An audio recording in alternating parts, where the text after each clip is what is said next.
Ethanol factory के विरोध में चल रहे धरने को एक वर्ष पूरा। टिब्बी एसडीएम कार्यालय के समक्ष किसानों ने फैक्ट्री के विरोध में किया एक दिवसीय सांकेतिक भूख हड़ताल प्रदर्शन। हनुमानगढ़ जिले के टिब्बी के समीपवर्ती राठीखेड़ा ग्राम पंचायत के चक 5 आरके में लगने वाली एथेनॉल फैक्ट्री के विरोध में मंगलवार को फैक्ट्री हटाओ क्षेत्र बचाओ संघर्ष समिति के बैनर तले टिब्बी एसडीएम कार्यालय के समक्ष किसानों का एक दिवसीय सांकेतिक भूख हड़ताल प्रदर्शन किया गया। दोपहर बाद 1:30 बजे मिली जानकारी के मुताबिक आपको बता दें कि टिब्बी क्षेत्र के समीपवर्ती राठीखेड़ा ग्राम पंचायत के चक 5 आरके में लगने वाली फैक्ट्री के विरोध में चल रही धरने को आज एक वर्ष पूर्ण हो गया है।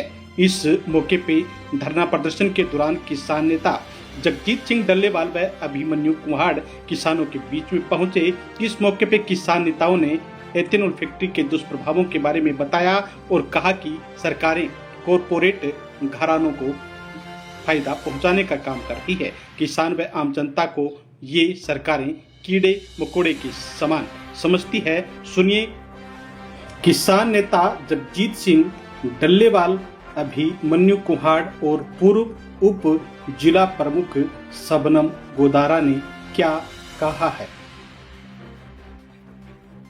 तो सबसे पहली बात तो ये है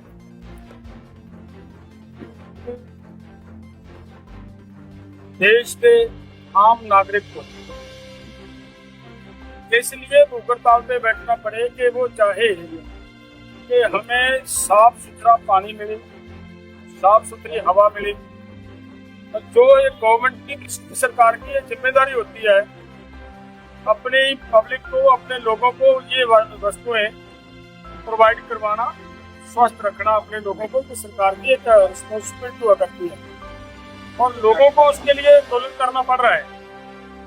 इस पर्पज के लिए आंदोलन करना पड़ रहा है कि ये जो आप एथेनॉल फैक्ट्री लगाने की यहाँ प्रयास किया जा रहा है इसको रोका जाए और इसका प्रभाव पंजाब राजस्थान की बात ना करते हुए मुझे कहें कि इसी देश के अंदर पंजाब के जिला के अंदर एक शराब फैक्ट्री की वजह से वहां के लोगों ने जो संताप भोगा वो सबके सामने है। मैं ये पूछना चाहता हूँ सरकार से कि जब किसान कहीं पे अपनी मजबूरी के कारण धान की रैंच फूल को जलाने का प्रयास करता है तब तो पोल्यूशन होता है, उसको तो जुर्माना किया जाता है। और जब ऐसे पोल्यूशन को किसान रोकने का प्रयास करता है तो सीधा पानी के माध्यम से आदमी के शरीर के अंदर वो पोल्यूशन जाएगा और कैंसर जैसी बीमारियां, काले टीके जैसी बीमारियां वो लोगों को लगेंगी और उसके लिए सरकार कारपोरेट्स के उन लोगों के पक्ष में खड़ी होती है। इसी तरीके से हमारे पंजाब में हुआ और वही काम यहाँ कर रहे हैं। ये क्लियर बात होती जा रही है, इससे तस्वीर साफ होती है कि सरकार हमेशा जब भी फैसला लेगी कारपोरेट्स लोगों के पक्ष में फैसला लेगी और ये जो आम लोग हैं ये उनकी नजरों में कीड़े मकोड़े के समान हैं। और ये तभी हो सकता है अगर पूरे देश के लोग इसके प्रति अवेयर हों, एक आवाज बने, सभी लोग एक साथ होकर ये लड़ाई लड़ें। और ये मैं ये जरूर कहता हूँ कि मैं आज यहाँ आया हूँ, आज आकर देखा आज 132 परिवार व्यक्ति जिन्होंने भूख हड़ताल की, बड़ा दुख की बात है। भूख हड़ताल जैसी एक प्रोग्राम देना पड़े, यहाँ के प्रशासन को इस बात का ध्यान नहीं आता। साल हो गया इस आंदोलन को चलते हुए, तो हम इनका समर्थन करते हैं और करते रहेंगे, भले कुछ भी हो। अंजाम तक इस लड़ाई को इनके साथ कंधे से कंधा मिलाकर जाने का काम है। यहाँ के लोगों ने जो भुगत भोगी है वो यहाँ के लोगों को भी भुगतनी पड़ेगी। वहाँ पे हर घर में एक मरीज आज कैंसर का पड़ा है, हर घर में 2-3 मरीज काले पीलिए के पड़े हैं उस इलाके में। सरकार ने उनको ये भी एक लालच देने का प्रयास किया, हम आपको एक मल्टी स्पेशलिटी एक हॉस्पिटल देंगे जो आपका इलाज करेगा। हमने उनको ये सवाल किया था कि पहले आप बीमारी दोगे, बाद में इलाज के लिए यहाँ हॉस्पिटल दोगे। हॉस्पिटल देना तो वैसे ही आदमी लोगों की स्वास्थ्य का ध्यान रखते हुए सरकार की अपने आप एक जिम्मेदारी बनती है, वो देना पड़ेगा। वो लोगों के ऊपर कौन सा एहसान कर रहे हो आप? तो ये मैं फिर से ये कह रहा हूँ, लोगों को मेरा निवेदन है, आम पब्लिक को, कि वहाँ उनकी सफलता को देखें। अगर जीरा के अंदर लोगों की सफलता हुई है तो इसी कारण हुई है कि लोगों ने एकता दिखाई है। वहाँ पे पूरे यहाँ के लोगों को ये नहीं होना चाहिए कि किसान है, ये मजदूर है, ये दुकानदार है, ये पॉलिटिशियन है, ये कौन है कौन नहीं। पानी सभी ने यहीं से लेकर पीना है, इसी धरती से निकाल कर यूज करना है। तो इसलिए सभी को इसकी लड़ाई करने की जरूरत है, एकजुट होकर लड़े। और ये भी क्लियर बात है, जीत तक भी लेकर जाएंगे। ऐसी बात नहीं है कि सरकार ज्यादा समय लोगों की एकता के सामने टिक पाएगी। सब होता है ना जी, वो सरकार का आईना होता है, ये देखना चाहिए। जो प्रशासन का रवैया है ये मानना पड़ेगा कि वही रवैया मान लीजिए अभी तक आपके जयपुर में बैठे हुए उन लोगों का है, तो यहाँ के प्रशासन का नजर आ रहा है। जब जयपुर वालों का एटीट्यूड चेंज आएगा, आपके प्रति उनके विचार बदलेंगे, कुछ करने के लिए सोचेंगे, तभी यहाँ वाले सबके सब आपके मित्र बनते नजर आ जाएंगे। जितनी देर तक वो आपके खिलाफ हैं, ये आपको दुश्मन जैसा व्यवहार करेंगे आपके साथ, लेकिन करेंगे ये, इसमें कोई दो राय नहीं है। मैं पहले बात कही है कि सभी पॉलिटिकल पार्टी राजकर्ता लोग कारपोरेट्स के पक्ष में खड़े हैं। आप उनके सामने केवल कीड़े मकोड़ों की जिंदगी जीने वाले लोग हो, आपकी कोई वैल्यू नहीं उनके सामने। अगर आपने अपनी जिंदगी जीनी है, अपने बच्चों को स्वस्थ रखना है, तो सबको मैदान में आना पड़ेगा और इस लड़ाई को जीतना। तो 1 साल पहले का वो दिन मुझे याद है जब यहाँ किसानों ने एक बहुत बड़ी महापंचायत करी थी इस एथेनॉल फैक्ट्री के विरोध। उसके बाद यहाँ से मार्च करते हुए उस जगह पे गए थे जहाँ वो फैक्ट्री लगाने की तैयारी चल रही थी, और 1 साल हो गया किसानों का लगातार वहाँ पे चल रहा। इससे ज्यादा बड़ी दुख बात कोई और हो नहीं सकती, इससे बड़ी विडंबना कोई और हो नहीं सकती कि हमारे देश के नागरिकों को आज ताजी हवा में सांस लेने के लिए और स्वच्छ पानी पीने के लिए भी आंदोलन करना पड़ रहा है, धरना देना पड़ रहा है। अक्सर कुछ लोग हमें कह देते हैं, जो कुछ राजनीतिक लोग होते हैं, कार्यकर्ता हमें कह देते हैं कि भाई हम तो आंदोलन जीवी हैं, हम आंदोलन करने का हमें शौक है। हम उन सारे साथियों को ये कहना चाह रहे हैं, अकेले ये किसान की लड़ाई नहीं है, ये मजदूर की लड़ाई नहीं है, 36 बिरादरी की लड़ाई है। क्योंकि सांस तो सबको लेना है, पानी तो सबको पीना है, और ये धरने प्रदर्शन करना ये हमारा कोई शौक नहीं है, हमारी मजबूरी। क्योंकि आज ये जिंदा जमीर के वो लोग बैठे हैं जो अपनी अगली आने वाली पीढ़ियों की चिंता कर रहे हैं, उनके भविष्य को लेके चिंतित है। बहुत सारे उदाहरण हमारे सामने ऐसे मौजूद हैं जहाँ पे इस तरीके की एथेनॉल फैक्ट्री लगी है, वहाँ का पानी भी बिल्कुल खराब हो गया, वहाँ की हवा भी बिल्कुल दूषित हो गई, तो एक तरीके से वो गैस चैम्बर बन गया वो। तो हमारा ये प्रशासन से निवेदन है, हमारे ऑर्गेनाइजेशन भारतीय किसान यूनियन एकता सिद्धपुर की तरफ से, संयुक्त किसान मोर्चा गैर की तरफ से, कि यहाँ के लोगों जो ये जायज मांग है, इस जायज मांग को जल्द से जल्द पूरा किया जाए, और जो ये प्रपोज्ड एथेनॉल फैक्ट्री है इसको बंद किया जाए, और कोई इस तरीके की फैक्ट्री जोर जबरदस्ती यहाँ पे ना लगाई जाए।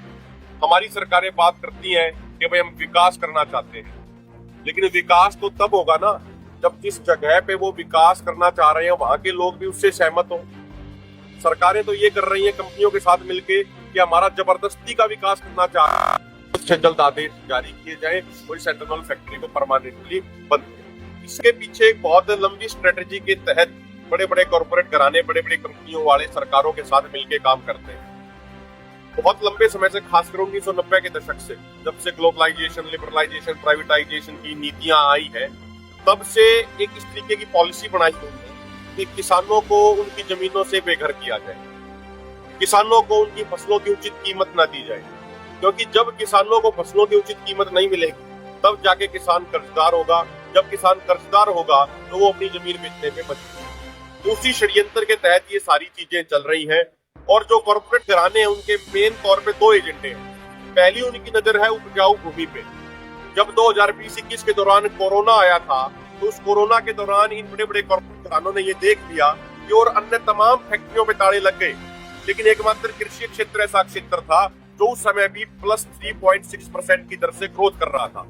उस समय को अगर आप याद करेंगे तो हमारे देश की अर्थव्यवस्था 26% डूब गई थी, लेकिन एकमात्र कृषि क्षेत्र वो क्षेत्र था जो पूरे देश की अर्थव्यवस्था को जिंदा रखे हुए। एकमात्र खेतीय क्षेत्र वो क्षेत्र था जिसमें किसानों ने अपनी जान हथेली पे रख के अपने खेतों में मेहनत करी और पूरे देश के अनाज के भंडार भरने का काम किया, जिसकी वजह से हमारे देश की सरकार 80 करोड़ गरीब लोगों को अनाज मुहैया करा पाई। तो कॉर्पोरेट घरानों को ये समझ में आ गया जो ये खेती है ये एक ऐसा बिजनेस है जो जब से सृष्टि बनी है तब से चलता आया है और जब तक सृष्टि रहेगी तब तक चलता रहेगा।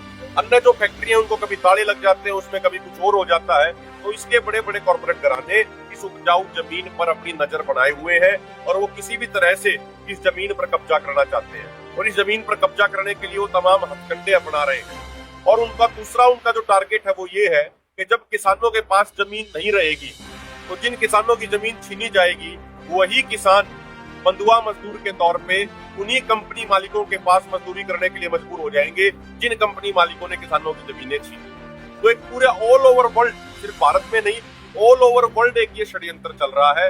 इसलिए हमारे यहाँ के लोगों को जागरूक होने की जरूरत है, हमारे यहाँ के लोगों को सावधान होने की जरूरत है और फसल और नस्ल बचाने की इस लड़ाई को मजबूती से लड़ना चाहिए। यहाँ के बड़े जागरूक लोगों को मैं सैल्यूट करता हूँ, हमारी माताओं बहनों को जो सैल्यूट करता हूँ जो आज यहाँ पे एक दिन की सांकेतिक भूख हड़ताल में शामिल हुई है। और हम साथ में ये भी कहना चाहेंगे कि ये अभी तो शुरुआत है, अगर सरकार अब भी इनकी नहीं सुनेगी तो हो सकता है कि यहाँ की कमेटी आपस में चर्चा करके, आपस में विचार विमर्श करके कोई और भी बड़ा कदम उठाने को मजबूर हो सकती है। हमारे बीच में आदरणीय सरदार जगजीत सिंह डल्लेवाल जी हैं जिन्होंने 132 दिनों तक आमरण अनशन किया किसानों का एमएसपी गारंटी कानून बनवाने के लिए। तो हम सरकार से निवेदन करते हैं कि आप किसानों को मजबूर मत कीजिए, आप यहाँ की कमेटी को मजबूर मत कीजिए, अन्यथा मजबूरी वर्ष यहाँ के किसानों को कोई बड़ा कदम उठाना पड़ सकता है। ये जो यहाँ की कमेटी है, फैक्ट्री हटाओ क्षेत्र बचाओ संघर्ष समिति है, उस समिति को हम एसकेएम नॉन पॉलिटिकल की तरफ से ये विश्वास दिलाना चाहते हैं।